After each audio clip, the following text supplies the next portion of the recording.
بسم الله الرحمن الرحيم وعنده مفاتيح الغيب لا يعلمها إلا هو ويعلم ما في البر والبحر وما تسقط من ورقة إلا يعلمها ولا حبة في ظلمات الأرض ولا رطب ولا يابس إلا في كتاب مبين صدق الله العظيم۔ السلام علیکم ورحمۃ اللہ وبرکاتہ۔ جیسا کہ آج آپ ٹائٹل پہ دیکھ رہے دفینہ معلوم کرنا، یعنی خزانے کی کھوج، خزانے کی تلاش۔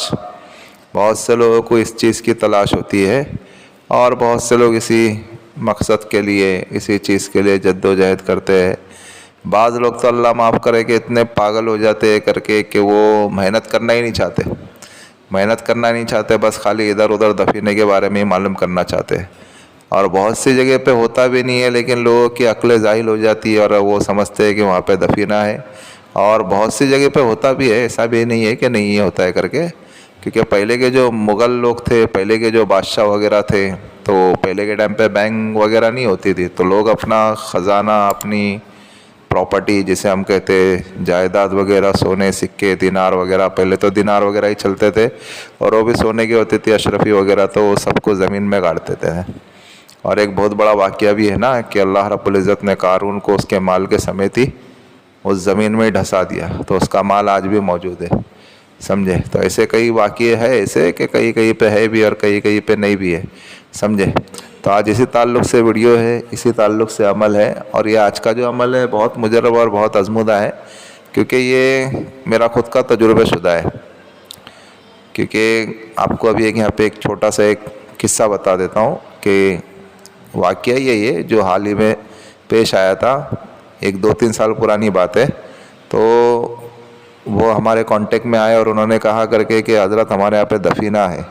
ہمارے باپ تھے تو انہوں نے بتایا تھا کہ ہمارے گھر میں دفینہ ہے، لیکن یہ نہیں بتایا کہ کس جگہ کر کے۔ ان کا آنگن بھی تھا، گھر بھی تھے بڑے بڑے، اور ماشاءاللہ گاؤں میں کافی گھر بڑے وغیرہ ہوتے ہیں۔ تو ہم نے کئی عاملوں سے رابطہ کیا، انہوں نے بتایا کسی نے یہاں ہے، کسی نے بتایا وہاں ہے، کسی نے بتایا وہاں ہے۔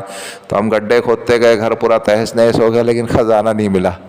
ایسا ہی ہوتا ہے کر کے کہ جنہیں اگر علم نہیں ہوتا ہے تو وہ خود تو گمراہ ہوتے ہیں اور اس کے ساتھ ساتھ دوسروں کو بھی گمراہ کرتے ہیں۔ وہ ایک واقعہ ہے نا، ہم تو ڈوبے صنم تمہیں بھی لے کے ڈوبیں گے، تو ایسا مسئلہ ہوتا ہے۔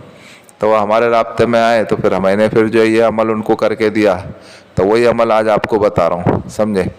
اچھا، اس کے اندر ایسا ہے کر کے کہ میں تو اس عمل کا عامل نہیں ہوں، لیکن آپ اگر اس کے عامل بنتے ہو تو بہت پاور پیدا ہو جائے گا، کیونکہ اگر عامل نہیں ہو، میں تو عامل نہیں بنا تھا اس عمل کا جو میں آپ کو آگے عمل بتانے والا ہوں، تو میں نے خالی انہیں 101 مرتبہ پڑھ کر کے دے دیا تھا، تو ان کا کام ہو گیا تھا، بنا عامل بنے، سمجھے۔ تو یعنی بنا عامل کے بھی کام کرتا ہے، آپ کا روحانی پاور جیسا ہو ویسا یہ کام کرتا ہے۔ ابھی ہم چلتے ہیں عمل کی جانب۔ اس عمل کو آپ کو کسی بھی دن کر سکتے ہو، کسی بھی ٹائم کر سکتے ہو، کوئی مسئلہ نہیں ہے۔ اگر آپ کے پاس کوئی شخص آتا ہے، وہ اگر کہتا ہے کہ فلاں جگہ پہ دفینہ ہے اور مجھے معلوم کرنا ہے کہ دفینہ کس جگہ پہ ہے، تو آپ اس عمل کو استعمال کر سکتے ہو۔ اب اس کے لیے کرنا کیا ہے کر کے کہ آپ کو جو ہے رائی لے کے آنا ہے۔ رائی کتنی ہو؟ ½ کلو ہو یا پاؤ کلو، اس سے کم نہیں ہونا چاہیے۔ وہ رائی نہیں آتی کیا چھوٹی چھوٹی جو ہم کھانے میں ڈالتے ہیں، یا زیادہ تر لوگ اچار میں ڈالتے ہیں، معلوم ہے نا؟ وہ رائی باریک باریک آتی ہے، جس سے رائی کا تیل بھی بنتا ہے، لیکن تیل نہیں لینا آپ کو، وہ رائی لینا ہے باریک باریک۔ وہ رائی لے کے آنا ہے، اور وہ رائی لے کر کے آؤ، اور آ کر کے جس گھر میں کر رہے ہو گھر پاک صاف ہو، کمرہ پاک صاف ہو، کپڑے پاک صاف ہو، باوضو ہو کر کے بیٹھے، قبلہ رخ ہو کر کے بیٹھے، اپنے جسم کے اوپر اچھی خوشبو لگائے، اور پھر اس کے بعد جو ہے آپ کو جو ہے دیکھو آپ کی اسکرین کے اوپر جو آیت آ رہی ہے نا، اس آیت کو آپ کو پڑھنا ہے 101 مرتبہ۔ پہلے ایک بار اعوذ باللہ من الشیطان الرجیم پڑھیں گے، ایک بار بسم اللہ الرحمن الرحیم پڑھیں گے، پھر اس کے بعد دیکھو جو اسکرین کے اوپر جو آیت آ رہی ہے نا، اس آیت کو پڑھیں گے، وَعِندَهُ مَفَاتِحُ الْغَيْبِ لَا يَعْلَمُهَا إِلَّا هُوَ، یہ ایک بار ہوا۔ وَعِندَهُ مَفَاتِحُ الْغَيْبِ لَا يَعْلَمُهَا إِلَّا هُوَ، یہ 2 بار ہوا۔ وَعِندَهُ مَفَاتِحُ الْغَيْبِ لَا يَعْلَمُهَا إِلَّا هُوَ، یہ 3 بار ہوا۔ اسی طریقے سے 101 مرتبہ پڑھنا ہے، اور اس رائی کے اوپر آپ کو دم کر دینا ہے، پھونک مار دینا ہے۔ جب آپ نے پھونک مار دیا، پھر اس رائی کو اس جگہ پہ لے کے جاؤ جس جگہ پہ آپ کو اندیشہ ہے، جس جگہ پہ آپ کو یہ علم ہو کہ اس جگہ پہ دفینہ ہو سکتا ہے, اس جگہ پہ خزانہ ہو سکتا ہے, تو اس جگہ پہ آپ کو اس رائی کو ایک ایک مٹھی اس جگہ پہ ڈال دینا ہے. جس جگہ پہ بھی, چاہے کوئی بھی جگہ ہو, کھیت ہو, کھلیان ہو, گھر ہو, یہ ہو, ابھی کوئی بھی جگہ ہو, زیادہ تر یہ خزینہ دفینہ جو ہوتا ہے نا, زیادہ تر گاؤں وغیرہ میں ہوتا ہے. شہر وغیرہ میں تو بہت کم چانسز ہوتے ہیں, زیادہ تر گاؤں وغیرہ میں ہوتا ہے, کیونکہ وہیں پہ راجہ مہاراجہ رجواڑے لوگ رہا کرتے تھے. شہر وغیرہ میں بہت کم چانسز ہوتے ہیں. پھر آپ کو کیا کرنا ہے, ایک ایک مٹھی اس جگہ پہ ڈال دینا ہے. ڈال کر کے اس جگہ سے 5-10 منٹ کے لیے ہٹ جاؤ. جو بھی جگہ پہ آپ کو, جیسے 2 اسپاٹ ہے, 3 اسپاٹ ہے, 4 اسپاٹ ہے, وہاں پہ آپ ایک ایک مٹھی رائی ڈال دو اور اس جگہ سے 2-5 منٹ کے لیے یا 7-8 منٹ کے لیے ہٹ جاؤ. یعنی اس جگہ سے ہٹ جاؤ, باہر جا کر کے بیٹھ جاؤ, یا کوئی جگہ پہ آپ جا کر کے بیٹھ جاؤ.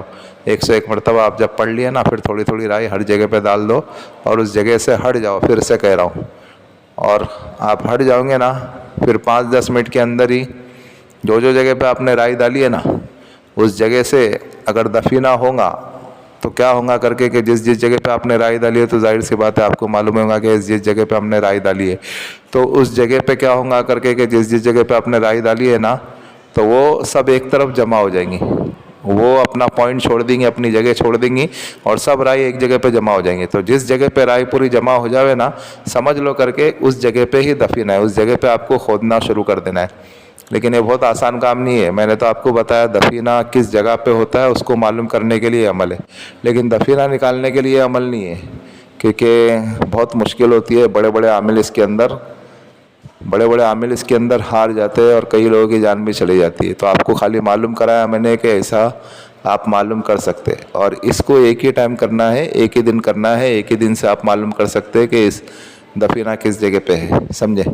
اور یہ کسی بھی ٹائم کر سکتے ہو, کسی بھی دن کر سکتے ہو, کوئی وقت وغیرہ کی پابندی نہیں ہے. خالی زوال کے وقت نہیں کرنا اور نماز کے اوقات میں نہیں کرنا ہے. اس کے علاوہ آپ کسی بھی ٹائم پہ کر سکتے ہو. ایک ہی دن پڑھنا ہے, پھر سے بتا دو, 101 مرتبہ پڑھنا ہے اس رائی کے اوپر. اور پھر جو اسپاٹ ہو, جس جگہ پہ آپ کو اندیشہ ہے, اس جگہ پہ ایک ایک مٹھی رائی ڈالتے ہوئے چلے جانا ہے. بس ساری رائی ایک جگہ پہ, جس جگہ پہ جمع ہو جائیں گی وہ ساری جگہ چھوڑ دیں گی. ایک جگہ جب جمع ہو جائے تو سمجھ لو کہ اس جگہ پہ دفینہ ہے, پھر آپ کو معلوم پڑ جائے گا, سمجھے. بس یہی کچھ عمل ہے. اور اسی آیت کے بہت زبردست عملیات ہے. انشاءاللہ اگلی ویڈیو میں آپ کو میں بتاؤں گا کہ اسی آیت سے آپ حاضرات بھی کر سکتے ہیں. کس طریقے سے کیا جاتا ہے وہ انشاءاللہ نیکسٹ ویڈیو میں آپ کو بتاؤں گا. بس یہی کچھ عمل ہے. آپ اس عمل کو کریں اور دعائے خیر میں ہمیں بھی یاد رکھیں. اور بھائی یہ جو ہمارا روحانی وظائف چینل ہے, آپ اس کو سپورٹ کریں, سبسکرائب کریں. جن لوگوں نے سبسکرائب کر دیا, بیل آئیکن کو بھی آن کر دے تاکہ اس سے ہماری نیو آنے والی ویڈیو کا نوٹیفیکیشن ملتا رہے. اور شیئر کریں دوسرے مسلمانوں میں, تاکہ اور لوگ بھی اس عمل سے, اس ویڈیو سے فائدہ حاصل کر سکے. اور عمل کے متعلق تو ہم نے ساری چیزیں سمجھا دی ہے. پھر بھی اگر کسی بھائی یا کسی بہن کی اگر کوئی چیز اگر سمجھ میں نہیں آ رہی ہے, تو وہ اس واٹس ایپ والے نمبر سے ہم سے رابطہ کر سکتے ہیں. اور جس کسی کا اگر جو کوئی بھی مسئلے مسائل اور روحانی تعلق سے, گھر کی بندش کرانا ہو, یا جادو جنات کے اثرات ہو, یا خبیث ارواح کے اثرات ہو, یا ام سفیان کے اثرات ہو, یا آوان کے اثرات ہو, یا اور کسی قسم کے اثرات ہو, یا بھوت چڑیل کے اثرات ہو, یا اور کوئی بھی اثرات ہو, یا کاروبار کے کچھ معاملات ہو, یا اور کچھ نظر بد کے مسئلے مسائل ہو, یا اور کوئی بھی مسئلے مسائل اور روحانی تعلق سے, تو وہ بھی اس واٹس ایپ والے نمبر سے ہم سے رابطہ کر سکتے ہیں. ملتے ہیں نیکسٹ ویڈیو میں. دعاؤں کی درخواست. اللہ حافظ.